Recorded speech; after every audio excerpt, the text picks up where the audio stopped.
Halo semuanya, balik lagi dengan saya Wisnu Arsa dalam video pembelajaran Hore Digital. Pada video kali ini, kita akan bahas mengenai perlawanan rakyat Nusantara terhadap kolonialisme Barat. Penjajahan bangsa Barat telah menyebabkan penderitaan rakyat yang mendorong upaya perlawanan terhadap kekuasaan penjajah. Pada video kali ini, kita akan mengetahui berbagai perlawanan rakyat pribumi di berbagai daerah terhadap kekuasaan Barat, mulai dari kekuasaan bangsa Portugis, kekuasaan VOC maupun kekuasaan pemerintah kolonial Belanda.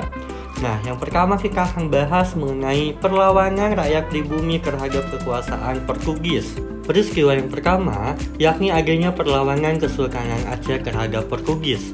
Seperti yang kita ketahui, Portugis merupakan salah satu negara pelopor penjelajahan samudera. Pada awalnya, kedatangan bangsa Portugis untuk mencari tempat penghasil rempah-rempah. Dari berbagai penjelajah Portugis, pada tahun 1511 Alfonso de Albuquerque berhasil menguasai Malaka yang menjadi tempat penting bagi perdagangan rempah-rempah. Penguasa Portugis terhadap Malaka kemudian memunculkan berbagai perlawanan rakyat pribumi. Sejak kedatangan Portugis di Malaka pada tahun 1511, banyak para pedagang Islam yang menyingkir dari Malaka menuju Aceh. Dengan demikian, perdagangan di Aceh berkembang begitu pesat. Ternyata perkembangan Aceh yang begitu pesat itu tidak disukai oleh Portugis. Sehingga pada tahun 1523, Portugis melancarkan serangan ke Aceh di bawah pimpinan Henry Gush dan menyusul pada tahun 1524 dipimpin oleh de Souza, namun selalu mengalami kegagalan. Persaingan dalam perdagangan berbuntut permusuhan antara Portugis dan Kesultanan Aceh. Sultan Aceh pada waktu itu diperintah oleh Sultan Ali Muhyiddin, yakni dari tahun 1514 sampai 1528. Ia menganggap orang Portugis merupakan saingan dalam politik, ekonomi, dan penyebaran agama. Adapun latar belakang perlawanan rakyat Aceh terhadap Portugis, yang pertama, adanya sistem monopoli perdagangan oleh Portugis, kemudian pelarangan terhadap orang-orang Aceh untuk berdagang dan berlayar ke Laut Merah, kemudian yang ketiga, adanya penangkapan kapal-kapal Aceh oleh Portugis. Sehingga dari latar belakang tersebut yang menyebabkan Kesultanan Aceh tidak menyukai Portugis. Sehingga Kesultanan Aceh melakukan persiapan-persiapan untuk melawan Portugis, yakni yang pertama, melengkapi kapal-kapal dagang Aceh dengan persenjataan meriam dan prajurit, kemudian mendatangkan bantuan persenjataan sejumlah tentara dan beberapa ahli dari Turki pada tahun 1567, dan yang terakhir mendatangkan bantuan persenjataan dari Calicut dan Jepara. Kemudian, Aceh melakukan penyerangan terhadap Portugis di Malaka pada tahun 1568. Namun penyerangan tersebut mengalami kegagalan. Nah, pada tahun 1569, Portugis balik menyerang Aceh. Akan tetapi, serangan Portugis di Aceh ini juga dapat digagalkan oleh pasukan Aceh. Selain itu, penyerangan terhadap Portugis dilakukan pada masa Sultan Iskandar Muda memerintah. Pada tahun 1629, Aceh menggempur Portugis di Malaka dengan armada kekuatan Aceh yang telah dipersiapkan untuk menyerang kedudukan Portugis di Malaka. Iskandar Muda sering melakukan serangan terhadap Portugis di Malaka yang menyebabkan Portugis mengalami kewalahan. Maka dari itu, Portugis harus mengarahkan semua kekuatan tentara dan persenjataan untuk menghadapi pasukan Iskandar Muda. Perlawanan antara Portugis dan Aceh sering terjadi antar satu sama lain. Tetapi Portugis tetap tidak bisa berhasil menguasai Aceh, dan begitu juga Aceh tidak berhasil mengusir Portugis dari Malaka. Portugis dapat diusir dari Malaka oleh VOC pada tahun 1641. Kemudian kita bahas mengenai perlawanan rakyat Maluku terhadap Portugis. Portugis berhasil memasuki Kepulauan Maluku pada tahun 1521. Mereka memusatkan aktivitasnya di Ternate. Kemudian, orang-orang Spanyol juga memasuki Kepulauan Maluku dengan memusatkan kedudukannya di Tidore. Sehingga terjadilah persaingan antara kedua belah pihak. Persaingan itu semakin tajam setelah Portugis berhasil menjalin persekutuan dengan Ternate dan Spanyol bersahabat dengan Tidore. Semua ini tidak terlepas dari ambisi bangsa-bangsa barat untuk menguasai perdagangan dan menanamkan kekuasaannya di Maluku. Mereka sering memanfaatkan kelemahan kaum pribumi, termasuk memanfaatkan intrik-intrik yang membuat perpecahan di lingkungan istana. Nah, pada tahun 1529 terjadi perang antara Tidore melawan Portugis. Penyebab perang ini karena kapal-kapal Portugis menembaki kapal-kapal dari Banda yang akan membeli cengkih ke Tidore. Tentu saja, Tidore tidak dapat menerima tindakan armada Portugis ini, yang mengakibatkan rakyat Tidore angkat senjata dan melakukan perlawanan terhadap Portugis.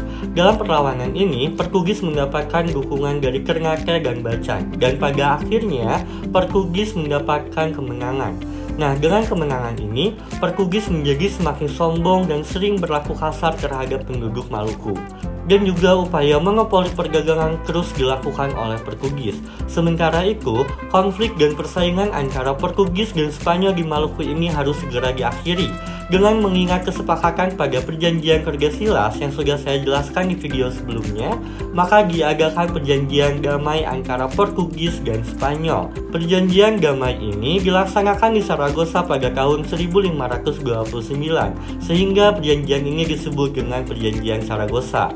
Berdasarkan perjanjian Saragossa ini, disepakati bahwa Portugis tetap berkuasa di Maluku, sementara Spanyol berkuasa di wilayah Filipina. Dengan demikian, setelah ditandatangani perjanjian Saragossa, kedudukan Portugis di Maluku semakin kuat.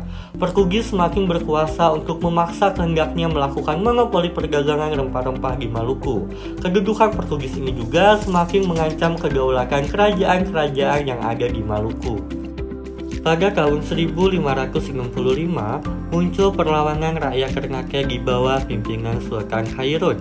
Sultan Hairun ini menyerukan seluruh rakyat dari Papua sampai Jawa untuk angkat senjata melawan kezaliman kolonial Portugis. Portugis mulai kewalahan dan menawarkan perundingan kepada Sultan Hairun. Dengan pertimbangan kemanusiaan, Sultan Hairun ini menerima ajakan dari Portugis. Nah, perundingan ini dilaksanakan pada tahun 1570 bertempat di Benteng Sao Paulo. Ternyata, semua ini hanyalah tipu muslihat Portugis. Pada saat perundingan tersebut, Sultan Hairun ditangkap dan dibunuh oleh Portugis. Setelah Sultan Hairun dibunuh, perlawanan dilanjutkan di bawah pimpinan Sultan Babullah, yakni putra dari Sultan Hairun. Melihat tindakan Portugis yang tidak mengenal nilai-nilai kemanusiaan, semangat rakyat Maluku untuk melawan semakin berkobar. Seluruh rakyat Maluku berhasil dipersatukan termasuk Ternate dan Tidore untuk melancarkan serangan besar-besaran terhadap Portugis. Akhirnya, Portugis dapat didesak dan pada tahun 1575 berhasil diusir dari Ternate. Orang-orang Portugis kemudian melarikan diri dan menetap di Ambon. Pada tahun 1605, Portugis dapat diusir oleh VOC dari Ambon dan kemudian menetap di Timor Timur, yang sekarang menjadi negara Timor Leste. Selanjutnya kita bahas mengenai perlawanan kerajaan Demak terhadap Portugis di Malaka. Nah, perlawanan Kesultanan Demak terjadi karena kesultanan Islam yang lainnya juga terancam terhadap kedudukan Portugis di Malaka. Nah, Malaka jatuh ke tangan Portugis pada tahun 1511. Akibatnya, aktivitas perdagangan di pelabuhan Malaka menjadi terganggu karena banyak pedagang Islam yang merasa dirugikan. Akibat dominasi Portugis di Malaka telah mendesak dan merugikan kegiatan perdagangan orang-orang Islam. Nah, solidaritas sesama pedagang Islam terbangun saat Malaka jatuh ke pihak Portugis. Kerajaan Aceh, Palembang, Banten, Johor, dan Demak bersekutu untuk menghadapi Portugis di Malaka. Sultan Demak mengirimkan pasukannya di bawah pimpinan putranya bernama Adipati Unus untuk menyerang Portugis di Malaka. Nah, maka dari itu perlawanan ini dipimpin oleh Adipati Unus. Adipati Unus melancarkan serangannya pada tahun 1512 dan 1513 dengan kekuatan 100 kapal laut. dan lebih dari 10.000 prajurit Adipati-Unus menyerang Portugis. Namun serangan tersebut mengalami kegagalan dan belum berhasil. Adapun faktor-faktor kegagalan serangan Demak terhadap Malaka disebabkan oleh beberapa faktor. Yang pertama, adanya serangan tersebut tidak dilakukan dengan persiapan yang matang, kemudian jarak yang terlalu jauh, dan yang terakhir kalah dari segi persenjataan. Kemudian, sekarang kita bahas mengenai bentuk perlawanan rakyat pribumi menghadapi VOC. Pada kenyataannya, banyak sekali masyarakat pribumi melakukan pemberontakan atau perlawanan terhadap VOC, Portugis maupun terhadap pemerintah kolonial Belanda. Akan tetapi, di sini saya hanya menjelaskan mengenai beberapa perlawanan saja. Nah, perlawanan rakyat pribumi menghadapi VOC ini yang pertama adanya perlawanan kerajaan Mataram Islam terhadap VOC. Nah, seperti yang kita ketahui bahwa Sultan Agung adalah raja yang paling terkenal dari kerajaan Mataram Islam. Pada masa pemerintahan Sultan Agung, Mataram Islam ini mencapai zaman keemasan. Sehingga Sultan Agung ini memiliki cita-cita yakni sebagai berikut. Yang pertama, mempersatukan seluruh tanah Jawa. Dan yang kedua, mengusir kekuasaan asing dari bumi Nusantara. Maka dari itu, terkait dengan cita-citanya, Sultan Agung sangat menentang keberadaan kekuatan VOC di Jawa. Apalagi tindakan VOC yang terus memaksakan kehendaknya untuk melakukan monopoli perdagangan yang membuat para pedagang pribumi mengalami kemunduran. Kebijakan monopoli perdagangan itu juga dapat membawa penderitaan rakyat. Oleh karena itu, Sultan Agung merencanakan serangan ke Batavia. Ada beberapa alasan mengapa Sultan Agung merencanakan serangan ke Batavia, yakni yang pertama, adanya tindakan monopoli yang dilakukan oleh VOC.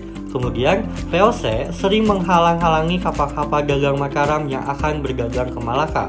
Kemudian, VOC menolak untuk mengakui kedaulatan Mataram. Dan yang terakhir, keberadaan VOC di Batavia telah memberikan ancaman serius bagi masa depan Pulau Jawa. Pada tahun 1628, Sultan Agung mempersiapkan pasukan Mataram dengan segenap persenjataan dan perbekalannya untuk menyerang VOC di Batavia. Pada waktu itu, Gubernur Jenderal VOC yakni Jefferson. Nah, pada tanggal 22 Agustus tahun 1628, pasukan Mataram Islam di bawah pimpinan Tumenggung Baureksa menyerang Batavia. Pasukan Mataram ini berusaha membangun pos-pos pertahanan, akan tetapi VOC terus berusaha menghalanginya. Akibatnya, pertempuran antara kedua belah pihak ini tidak dapat dihindarkan. Di tengah-tengah pertempuran antara VOC dengan Mataram Islam mendapatkan bantuan dari berbagai daerah. Salah satunya itu dari laskar orang-orang Sunda di bawah pimpinan Dipati Ukur. Pasukan Mataram ini berusaha mengepung Batavia dari berbagai tempat. Terjadilah pertempuran sengit antara pasukan Mataram melawan VOC.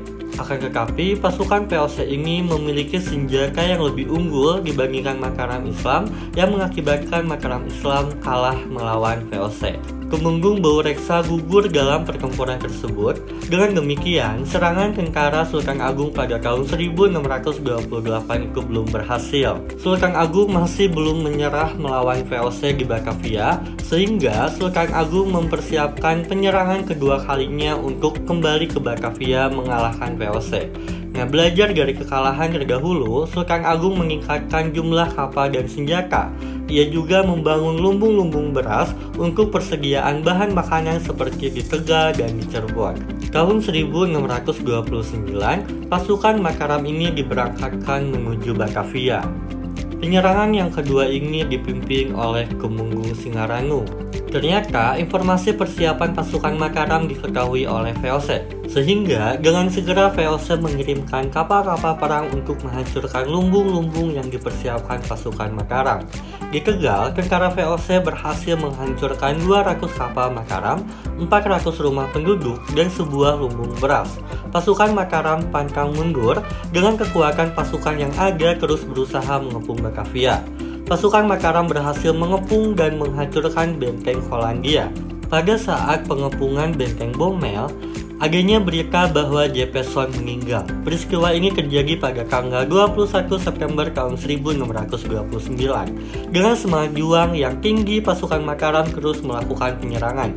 Dalam situasi yang krisis ini, pasukan VOC semakin marah dan meningkatkan kekuatannya untuk mengusir pasukan Mataram Islam. Dengan mengandalkan persenjataan yang lebih baik dan lengkap, akhirnya dapat menghentikan serangan-serangan pasukan Mataram. Pasukan Mataram semakin melemah dan akhirnya ditarik mundur kembali ke Mataram. Dengan demikian, serangan Sultan Agung yang kedua ini juga mengalami kegagalan. Nah, kegagalan pasukan Mataram menyerang Batavia ini membuat VOC semakin berambisi untuk terus memaksakan monopoli dan memperluas pengaruhnya di daerah-daerah lain. Namun, di balik itu VOC selalu khawatir dengan kekuatan tentara Mataram. Tentara VOC selalu berjaga-jaga untuk mengawasi gerak-gerik pasukan Mataram. Meskipun perlawanan pasukan Agung terhadap VOC ini mengalami kegagalan, semangat dan cita-cita untuk melawan dominasi asing terus tertanam pada jiwa Sultan Agung dan para pengikutnya. Secara militer, Mataram memang tidak berhasil memaksakan VOC untuk menjadi bawahan Mataram. Sementara itu, tentara VOC sendiri sebenarnya merasa khawatir dan segan terhadap kekuatan militer Mataram. Sultan Agung yang cerdas itu kemudian menggunakan kemampuan diplomasi. Melalui kemampuan diplomasinya, Sultan Agung berhasil memaksakan VOC untuk mengakui kedaulatan Mataram Islam. Sayangnya, semangat dan kebesaran Sultan Agung itu tidak diwarisi oleh raja-raja pengganti Sultan Agung. Setelah Sultan Agung meninggal tahun 1645, Mataram menjadi semakin lemah sehingga akhirnya berhasil dikendalikan oleh VOC. Setelah kita bahas mengenai perlawanan kerajaan Mataram Islam terhadap VOC, sekarang kita bahas mengenai perlawanan Kesultanan Banten terhadap VOC.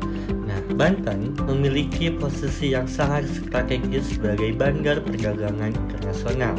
Sedangkan VOC membangun bandar perdagangan internasional di Batavia pada tahun 1619. Maka dari itu terjadinya persaingan antara Banten dan Batavia untuk memperebutkan posisi sebagai bandar perdagangan internasional. Oleh karena itu, rakyat Banten sering melakukan serangan-serangan terhadap VOC. Kemudian pada tahun 1651, Pangeran Surya naik tahta atau yang dikenal sebagai Sultan Ageng Tirtayasa. Ia berusaha memulihkan posisi Banten sebagai bandar perdagangan internasional sekaligus menandingi perkembangan VOC di Batavia. Beberapa kebijakannya yakni yang pertama, mengundang para pedagang Eropa lainnya seperti Inggris, Prancis, Denmark, dan Portugis. Dan juga Sultan Ageng Tirtayasa mengembangkan hubungan dagang dengan negara-negara Asia lainnya seperti Persia, Benggala, Siam, dan Cina. Perkembangan Kesultanan Banten ini tidak disenangi oleh VOC. Maka dari itu, VOC berusaha untuk melemahkan peran Banten sebagai bandar perdagangan internasional. Berikut tindakan-tindakan yang dilakukan oleh VOC untuk menghancurkan Kesultanan Banten. Yang pertama, adanya blokade yang dilakukan oleh VOC. Kemudian kapal-kapal dari Cina dan dari Maluku dilarang oleh VOC meneruskan perjalanan menuju Banten. Nah, sebagai balasannya, tindakan yang dilakukan oleh Kesultanan Banten untuk melawan VOC, yakni yang pertama, Sultan Ageng ini mengirim beberapa pasukan untuk mengganggu kapal-kapal dagang VOC dan menimbulkan gangguan di Batavia. Kemudian, yang kedua, dalam rangka memberikan tekanan dan memperlemah kedudukan VOC, rakyat Banten juga melakukan perusakan terhadap beberapa kebun tanaman tebu milik VOC. Akibatnya, hubungan antara Banten dan VOC di Batavia semakin memburuk. Nah, menghadapi serangan pasukan Banten ini, VOC terus memperkuat kota Batavia dengan mendirikan benteng-benteng pertahanan, seperti mendirikan benteng Norwich. Nah, dengan tersedianya beberapa benteng di Batavia, diharapkan VOC mampu bertahan dari berbagai serangan dari luar dan mengusir para penyerang tersebut. Sementara itu, untuk kepentingan pertahanan, Sultan Ageng Tirtayasa ini memerintahkan untuk membangun saluran irigasi yang membentang dari Sungai Untung Jawa sampai Sungai Pontang. Selain berfungsi untuk meningkatkan produksi pertanian, saluran irigasi ini dimaksudkan juga untuk memudahkan transportasi perang. Pada masa pemerintahan Sultan Ageng ini, memang banyak dibangun saluran irigasi. Serangan serta gangguan terhadap VOC terus dilakukan. Di tengah-tengah pengobaran semangat anti-VOC itu, pada tahun 1671 Sultan Ageng Tirtayasa mengangkat putra mahkota yang bernama Sultan Haji. Nah, Sultan Haji ini ditugaskan sebagai raja pembantu, yakni yang bertanggung jawab sebagai urusan dalam negeri.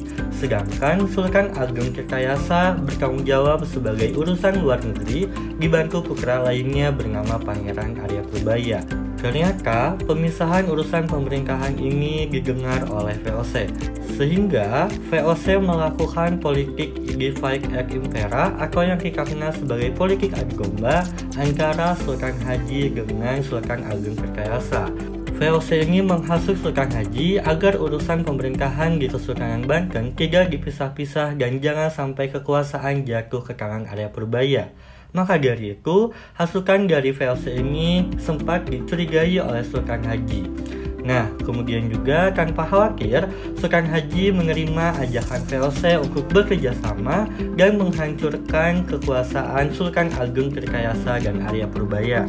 Sehingga timbullah pertentangan atau perseteruan antara Sultan Haji dengan Sultan Ageng Kertajasa. Adanya kerjasama antara VOC dengan Sultan Haji untuk melawan Sultan Ageng Kertajasa. Akan tetapi, Sultan Haji ini harus memenuhi 4 syarat yang diberikan oleh VOC. Yang pertama, Banten harus menyerahkan Cirebon kepada VOC, monopoli lada di Banten dipegang oleh VOC dan harus menyingkirkan para pedagang Persia, India, dan Cina. Kemudian Banten harus membayar Rp600.000 apabila ingkar janji. Dan yang terakhir, pasukan Banten yang menguasai daerah pantai dan pedalaman Priangan segera ditarik kembali. Nah, isi perjanjian ini disetujui oleh Sultan Haji. Maka dari itu, pada tahun 1981, VOC atas nama Sultan Haji berhasil merebut Kesultanan Banten. Istana Surosowan berhasil dikuasai oleh Sultan Haji, dan Sultan Haji menjadi Sultan Banten yang berkedudukan di Istana Surosowan. Nah, Sultan Ageng Kertajasa ini kemudian membangun istana baru yang berpusatkan di Kertajasa. Sultan Ageng ini berusaha merebut kembali Kesultanan Banten dari Sultan Haji yang didukung oleh VOC. Dibuktikannya pada tahun 1982, Sultan Ageng berhasil mengepung Istana Surosowan. Sultan Haji mulai terdesak dan segera meminta bantuan kepada VOC. Kemudian datanglah bantuan antara VOC untuk mengalahkan pasukan Sultan Ageng yang berhasil mengepung Istana Surosowan. Akan tetapi, Sultan Ageng ini berhasil meloloskan diri bersama putranya, yakni Pangeran Purbaya, ke hutan Lebak. Kemudian mereka masih melancarkan serangan sekalipun dengan bergerilya. Nah, tentara VOC terus memburu Sultan Ageng Kertajasa. Kemudian pada tahun 1983, Sultan Ageng ini berhasil ditangkap oleh VOC, sehingga Sultan Ageng ini ditawan di Batavia sampai wafatnya, yakni pada tahun 1692. Semangat juang Sultan Ageng ini beserta pengikutnya tidak pernah padam. Ia telah mengajarkan untuk selalu menjaga kedaulatan negara dan mempertahankan tanah air dari dominasi asing. Hal ini terbukti setelah Sultan Ageng Kertajasa meninggal, perlawanan rakyat Banten terhadap VOC masih terus berlangsung.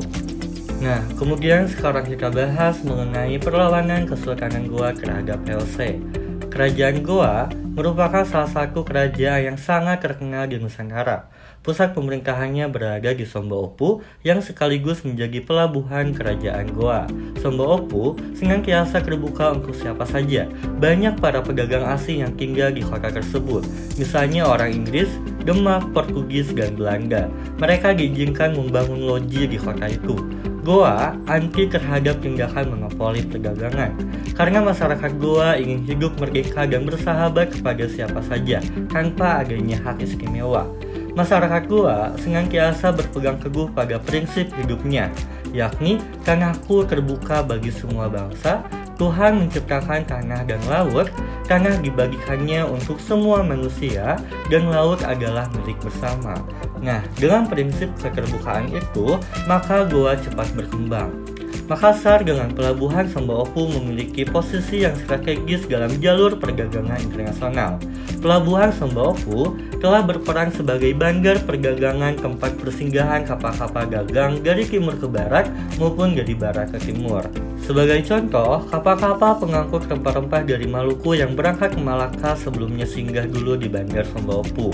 Dengan melihat peran dan posisi Makassar atau kerajaan Goa yang sangat strategis, VOC berusaha keras untuk dapat mengendalikan Goa. VOC ingin menguasai pelabuhan Sombaopu serta menerapkan monopoli perdagangan. Untuk itu, VOC harus dapat menundukkan kerajaan Goa. Berbagai upaya yang telah dilakukan oleh VOC, salah satunya itu pada tahun 1634, VOC melakukan blokade terhadap pelabuhan Semboku. Akan tetapi gagal karena perahu-perahu Makassar yang berukuran kecil lebih lincah dan mudah bergerak di antara pulau-pulau yang ada. Raja Goa, Sultan Hasanuddin ingin segera menghentikan tindakan VOC yang anarkis dan provokatif itu. Sultan Hasanuddin menentang ambisi VOC yang ingin memaksakan monopoli perdagangan di kerajaan Goa. Maka dari itu, Sultan Hasanuddin melakukan persiapan-persiapan untuk melawan VOC. Yang pertama, benteng pertahanan mulai dipersiapkan di sepanjang pantai, kemudian beberapa suku Goa mulai dikoordinasikan, dan semua dipersiapkan untuk melawan kesewenangan VOC. Sementara itu, persiapan yang dilakukan oleh VOC yakni agenda politik divide et impera mulai dilancarkan oleh VOC. Misalnya, VOC menjalin hubungan dengan seorang pangeran Bugis yang bernama Arupalaka. Setelah mendapatkan dukungan dari Arupalaka, VOC mulai melakukan penyerangan terhadap kerajaan Goa, yakni pada tanggal 7 Juli tahun 1667 meletuslah perang antara VOC dibantu dengan Arupalaka melawan kerajaan Goa. Kekuatan VOC ini menyerang pasukan Goa dari berbagai penjuru.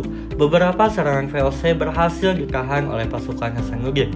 Akan tetapi, dengan pasukan gabungan disertai peralatan senjata yang lebih lengkap, VOC berhasil mendesak pasukan Hasanuddin.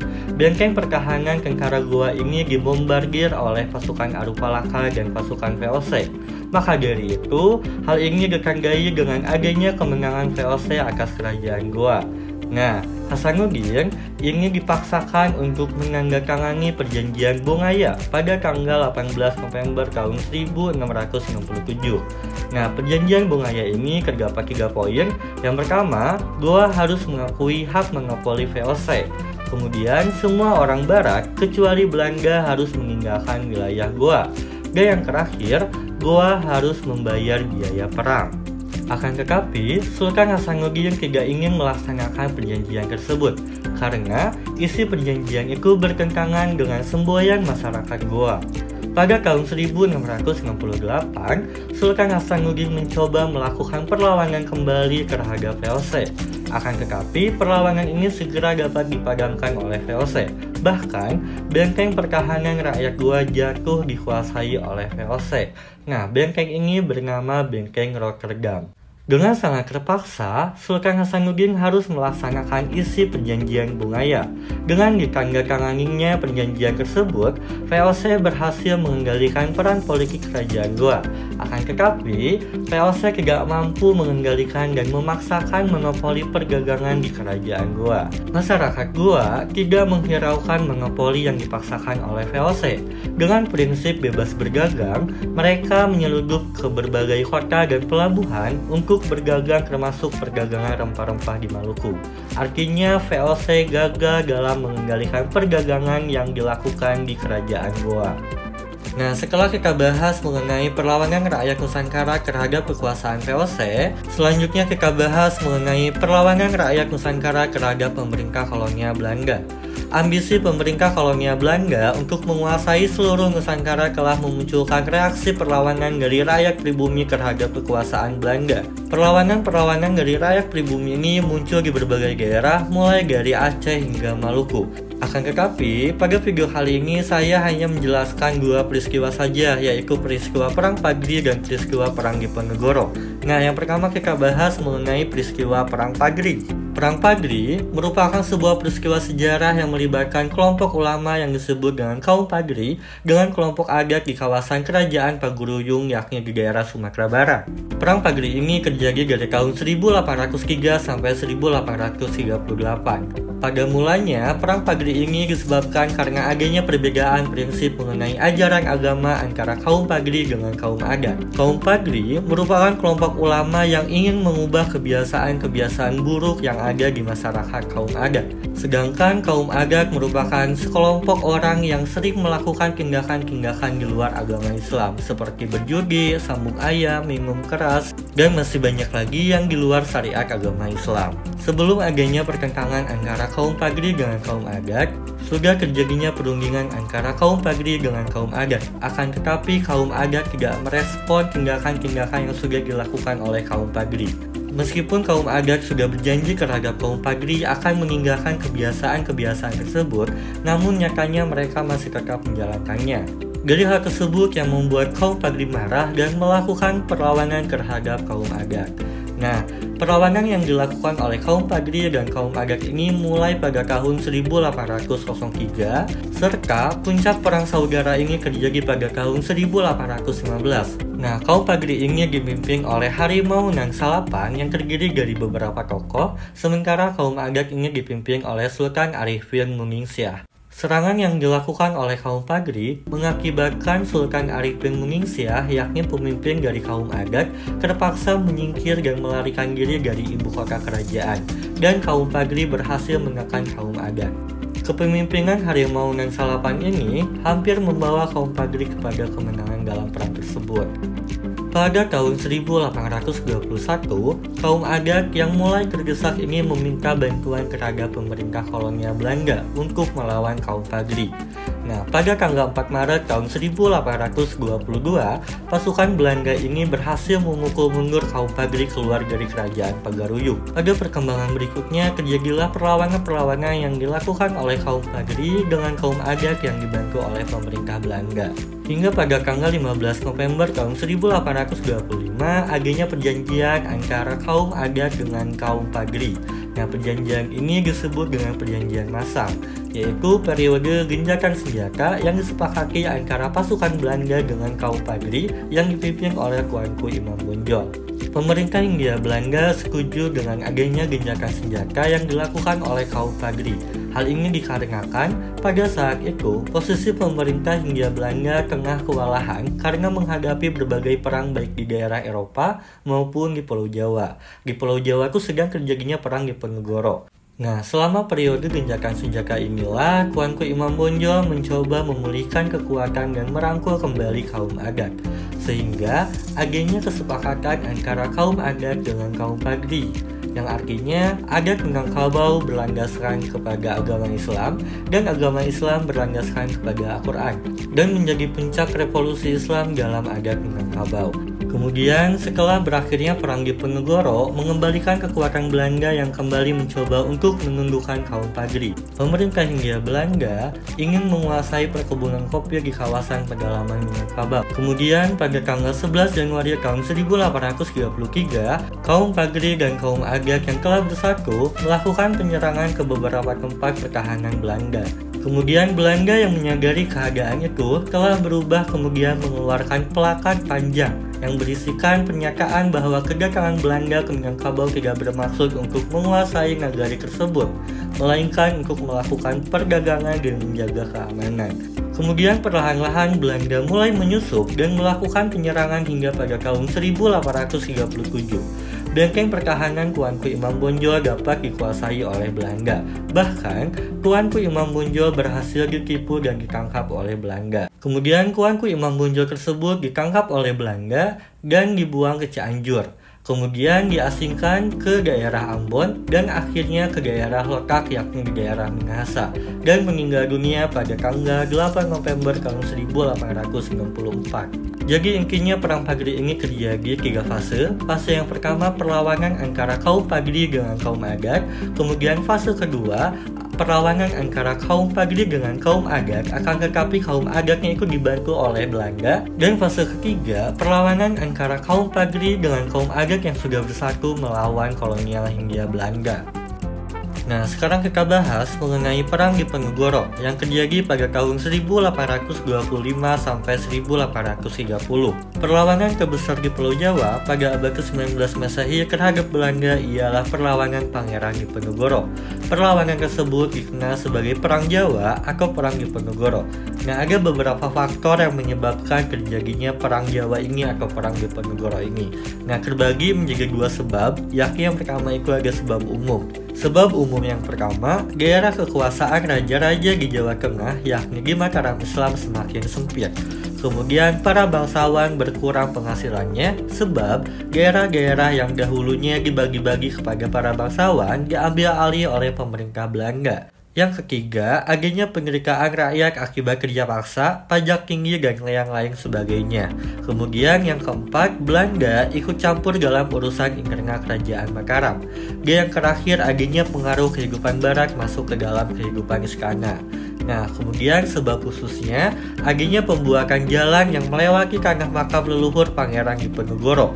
Peristiwa pembuatan jalan itu menjadi pemicu langsung atau sebab khusus lahirnya Perang Diponegoro.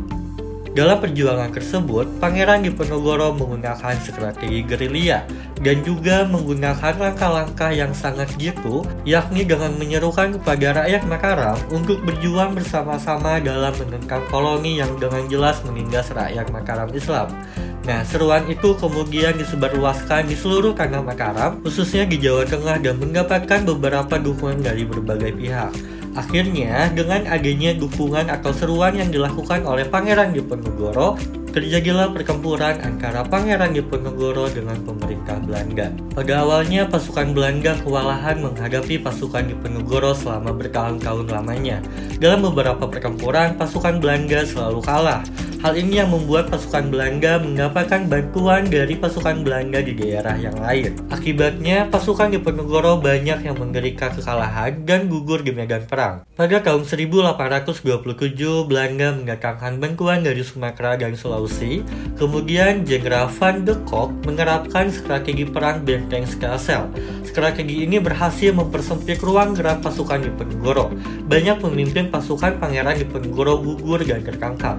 Namun demikian, pasukan Diponegoro tetap gigih dan pada akhirnya Belanda mengajak berunding. Nah, dalam perundingan tersebut dilaksanakan pada tanggal 28 Maret tahun 1830 di Magelang. Akan tetapi perundingan tersebut merupakan hanya tipu belaka yang dilakukan oleh Belanda untuk menangkap Pangeran Diponegoro. Dan pada akhirnya Pangeran Diponegoro disergap oleh Belanda. Nah, pada posisi itu Pangeran Diponegoro tidak siap untuk perang dan Pangeran Diponegoro serta pengawalnya mudah disergap oleh Belanda. Kemudian pada tanggal 3 Mei tahun 1830, Pangeran Diponegoro dibawa ke daerah pembuangan yaitu di daerah Manado. Kemudian pada tahun 1834 dipindahkan ke daerah Makassar. Kemudian juga Pangeran Diponegoro meninggal dunia pada tanggal 8 Januari tahun 1855. Sekian video kali ini, sampai jumpa di video selanjutnya. Bye bye.